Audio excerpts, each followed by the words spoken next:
आज सर्वत्र सर्वांना गणेश उत्सवाच्या हार्दिक शुभेच्छा।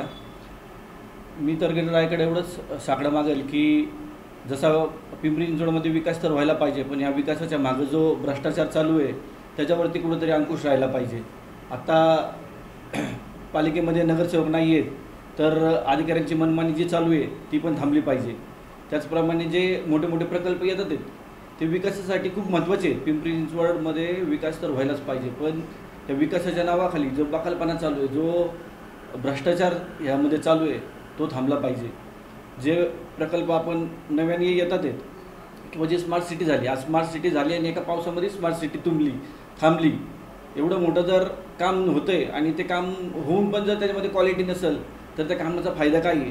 तुम्ही जे कामं करताय स्मार्ट सिटीच्या अंतर्गत फुटपाथ होतात आणि 6 महिन्यात त्याच्यातून इलेक्ट्रिक वायर टाकायची म्हणून ते परत तोडले जातात। आत्ता रावेतला BRTचं काम चालू आहे, त्या BRTचं काम BRTच्या ह्यातून लाईट टाकण्याचं काम चालू आहे।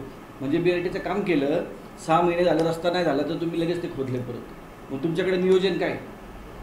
जर तुम्हाला माहिती आहे ना, जर तुम्हाला लाईट टाकायची आहे तर तुमच्याकडे काहीतरी नियोजन असलं पाहिजे। अधिकाऱ्यांना तर माहिती आहे की बाबा 6 महिन्यात आम्हाला तिथे काम करायचं आहे, मग ह्याचं जबाबदारी घेणार कोण? जो करोडरुपये पैसा जातोय लोकांचा, हा तर व्हायला जातो। तुम्ही 2-2 वेळा त्याचं टेंडर काढणार, काम करून घेणार, मग हे नुकसान जे नागरिकांच्या करायचं आहे ह्याचा जबाबदार कोण?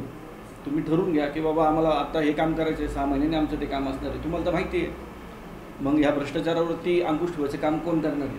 मी गणरायाला एवढं साकडं घालेल की पिंपरी चिंचवडमध्ये विकास तर व्हायलाच पाहिजे, पण ह्या विकासाच्या मागे जो भ्रष्टाचार चालू आहे तो थांबला पाहिजे, एवढंच बोलतो।